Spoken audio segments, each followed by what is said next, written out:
Ebesit kata, etwa ost. Maraskata! Your forces have failed. Leave now and tell the Qunari to trouble me no further.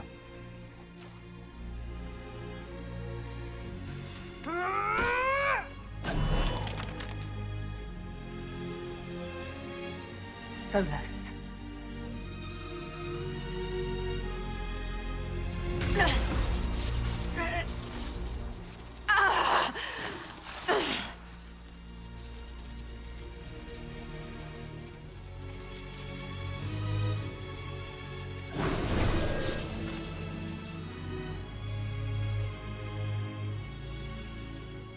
That should give us more time. I suspect you have questions. The Qunari answered some of those questions. The information I found while traveling through the Alluvians answered more. You're Fen'Harel. You're the Dreadwolf. Well done. I was Solas first. Fen'Harel came later. An insult I took as a badge of pride. The Dread Wolf inspired hope in my friends, and fear in my enemies. Not unlike Inquisitor, I suppose. You also know the burden of a title that all but replaces your name.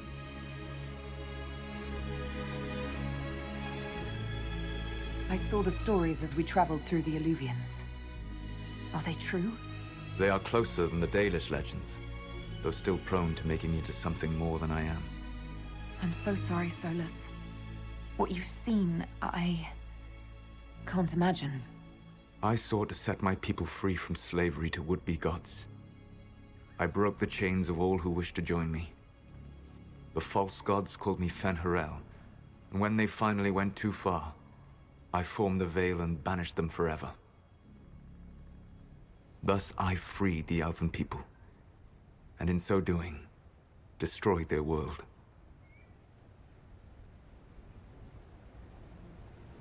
You love the Fade. Why would you create the Veil to hide it all away? Because every alternative was worse. Meaning? Had I not created the Veil, the Evanurus would have destroyed the entire world.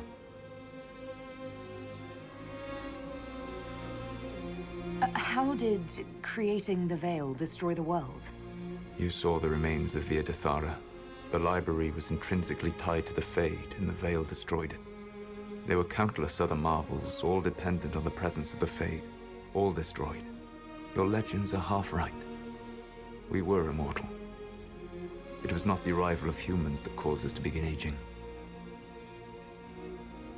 It was me.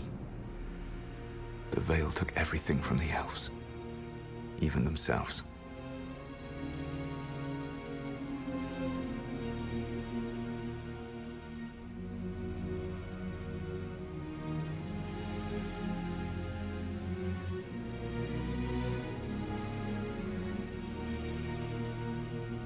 You banished the false gods.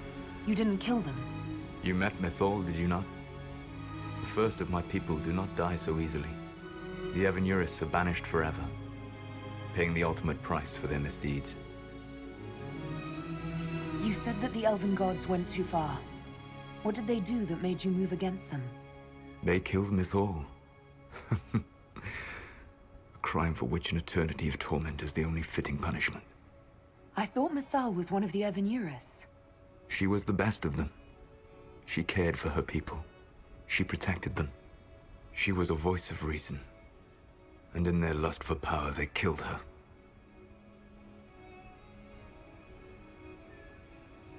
The Evanurus were elven mages. How did they come to be remembered as gods? Slowly. It started with a war. War breeds fear. Fear breeds a desire for simplicity. Good and evil, right and wrong, chains of command. After the war ended, generals became respected elders, then kings, and finally gods. The Evanurus.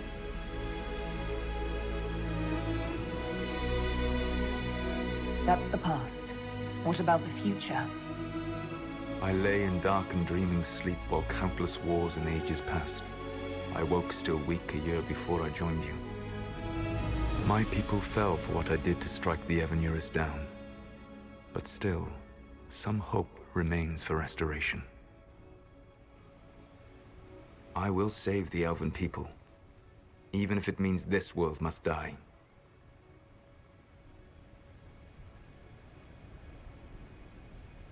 Why does this world have to die for the elves to return? A good question, but not one I will answer. You have always shown a thoughtfulness I respected.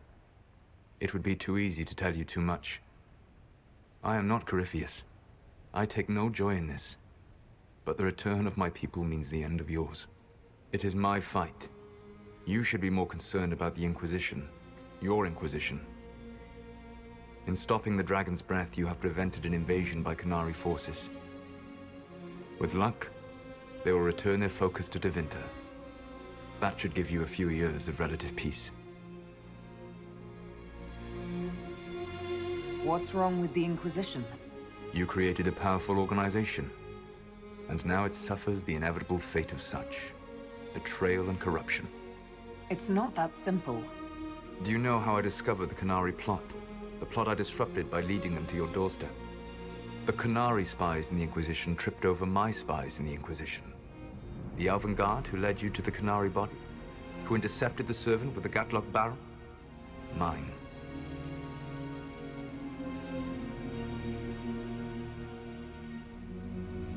Why bother disrupting the Qunari plot if you're going to destroy the world regardless? You have shown me that there is value in this world, Inquisitor. I take no joy in what I must do. Until that day comes, I would see those recovering from the breach free of the Qun. Why? Because I am not a monster. If they must die, I would rather they die in comfort. In any event, it is done.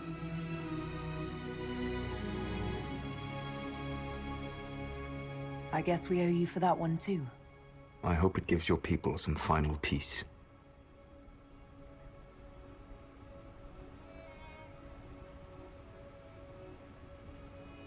The Qunari said the Inquisition was unknowingly working for agents of Fen'Harel. I gave no orders. You led us to Skyhold. Corypheus should have died unlocking my orb. When he survived, my plans were thrown into chaos. When you survived, I saw the Inquisition as the best hope this world had of stopping him. And you needed a home. Hence, Skyhold.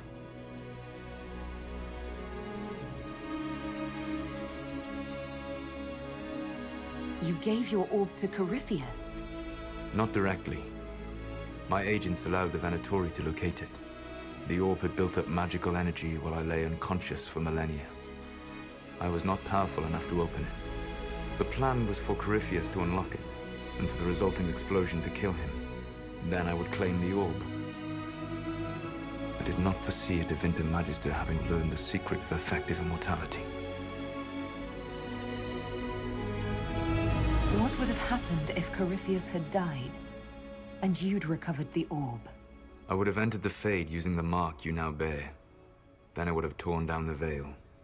As this world burned in the raw chaos, I would have restored the world of my time. The world of the elves.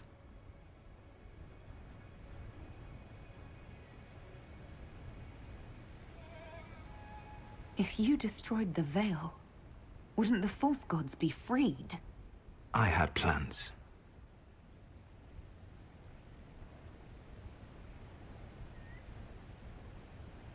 So, at least some of the stories about the Dreadwolf are true. I did not lead a rebellion against immortal mage kings without getting my hands bloody. You must understand. I awoke in a world where the veil had blocked most people's conscious connection to the Fade. It was like walking through a world of tranquil. We aren't even people to you. Not at first. You showed me that I was wrong. Again. That does not make what must come next any easier.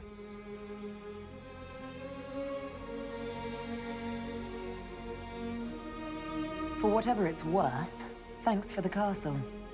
For whatever it's worth, you used it well.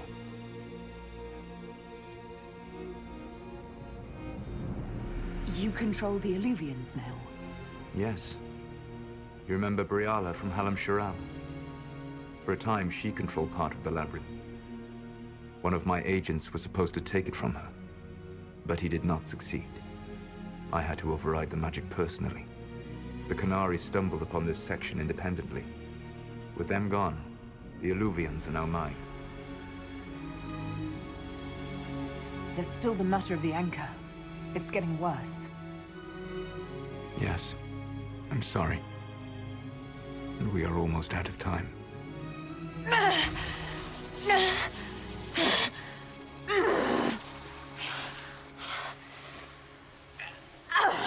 The mark will eventually kill you. Drawing you here gave me the chance to save you. At least for now.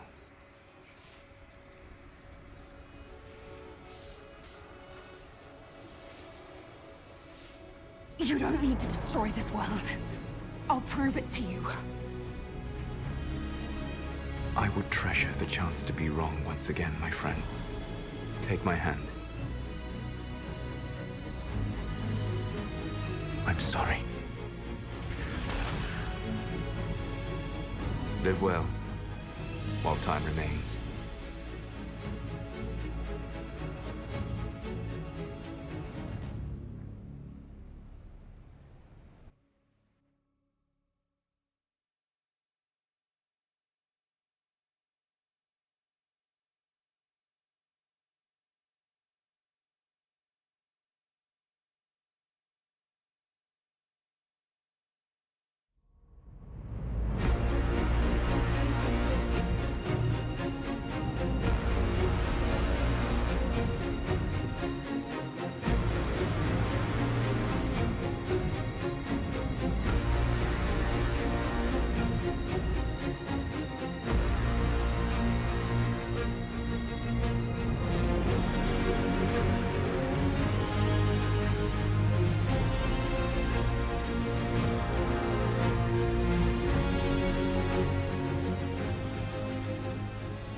Something must be done, but we cannot lose the Inquisition now. We stand on the brink of war with the Qunari. Yes, because this Solas provoked them in the first place. The Inquisition did not cause this threat. We informed the Summit of the danger. The danger posed by Qunari spies inside your organization. Without our organization, you would not be alive to complain. No one has forgotten what you have done. But Corypheus is 2 years dead. If the Inquisition is to continue, it must do so as a legitimate organization, not a glorified mercenary band. Inquisitor.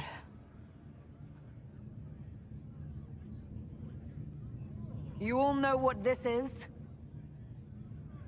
A writ from Divine Justinia authorizing the formation of the Inquisition. We pledge to close the breach, find those responsible, and restore order, with or without anyone's approval. I'm proud to say we accomplished that goal. We will honor the sacrifices of those who gave their lives in defense of what we stood for, and still stand for. Because our work is not done. Where we led in war, we will now serve in peace. The Inquisition will act as Divine Victoria's personal honor guard. Answering directly to her, we will transition from a military force into a peacekeeping organization. My own adventuring days may be done, but the Inquisition and its mission will continue.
My agents have found nothing. With the Illuvians, he could be anywhere. Maintaining the Inquisition, even as a peacekeeping force, leaves us vulnerable to agents of the Dread Wolf. But also gives us the strength to respond. We will need to be careful. Solus knows everything about us. Who we are, how we work, our strengths and weaknesses. Then we find people he doesn't know. We will save our friend from himself. If we can.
What is this? A new book? All this shit is weird. Oh, Varric, that is a terrible title. What are you even thinking?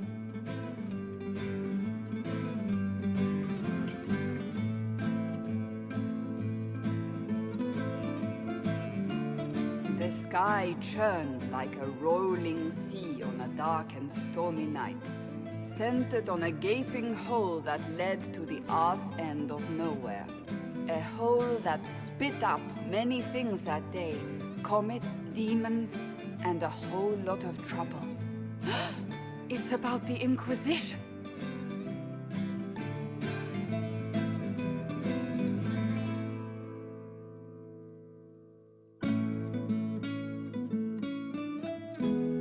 The din of the tavern cut the silence like it owed the Carter money.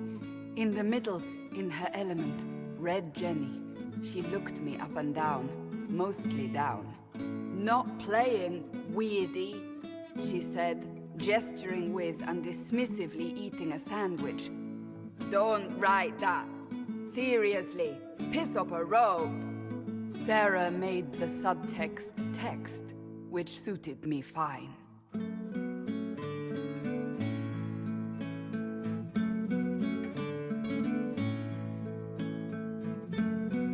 Court enchanter swirled into the room like a drop of beautiful poison spreading in a wineglass. She sized me up with a glance.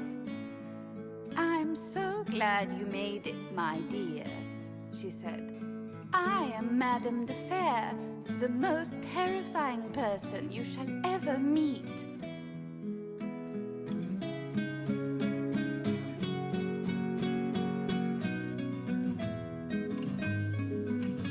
Celiane enfolded Alphonse in an embrace as warm as a serpent's kiss. I always knew I could count on your support. The Count did not feel the bite of her poisoned dart until it was too late. Even if it requires your death.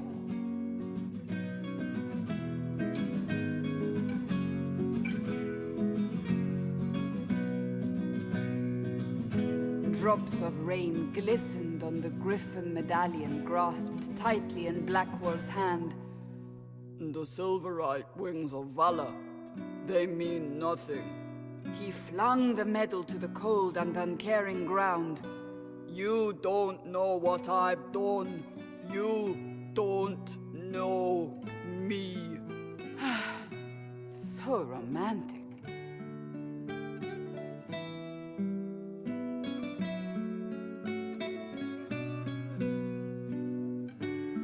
Cole moved like a shadow that also moved like a knife. A shadow wearing a hat where dreams came to die. It's a riddle, he whispered. A cold riddle that gnaws at your mind, but you'll feel better when it's gone.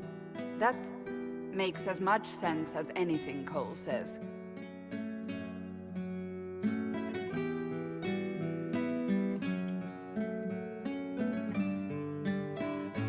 Do you place your herald above the law, Ambassador? Whose law, my lady? Josephine's eyes glittered like angry opals. The law destroyed by rebellion, by civil war, by poor fiscal management. We are the law.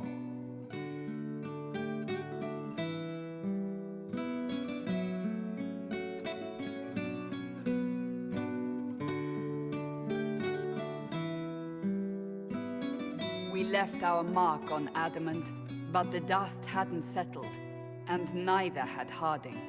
I can offer you a drink, if I catch your meaning. If you'd caught my meaning, you'd have offered a double. What is even happening here?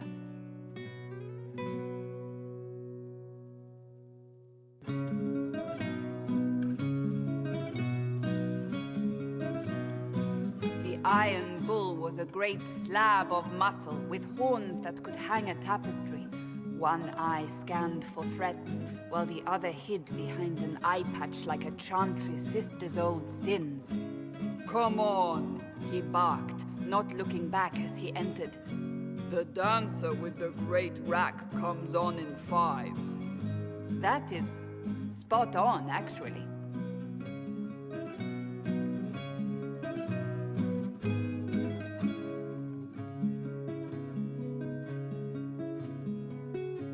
The commander had the look of a Templar who had seen the worst of humanity, yet still had the time to style his hair. This isn't just a war, he said, his gaze steely like a dull blade. It's the only war. Cullen! That's Cullen!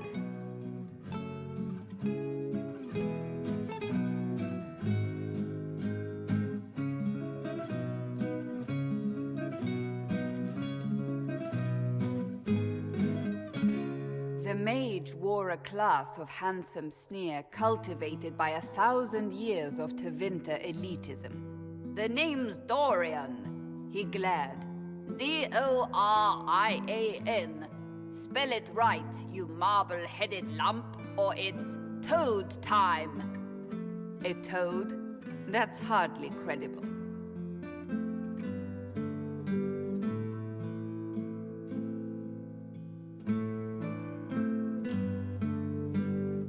The bold elf spun, mage staff crackling like the city after a good man's murder. You're crazy, the Red Templar cried in terror. Moonlight glinted off ears like the knives you never see coming. Better to fade out than burn away. Ugh, Varric.